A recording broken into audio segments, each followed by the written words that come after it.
Kuna mwanamuziki amekon msichana kule Nairobi 300,000. Ilikuwa mpeleke, anamwambia ako na connection ya kumpeleka Canada aenda afanye kazi, na alikuwa anataka 300,000 na huyo msichana akampatia 300,000. Sasa hii amemblock, hashiki simu na ni gospel artist. So bado tunafuatilia, tukishakuwa na evidence kwa karatasi tutawaambia ni artist yupi, na mnamjua ni famous artist, gospel artist. Imefikia hapo ni kunoma. Sasa kila mtu anataka kusurvive kwa kuumiza mtu.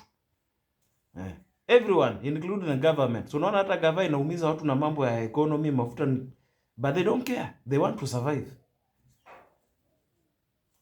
Tutarudi na evidence kwa karatasi.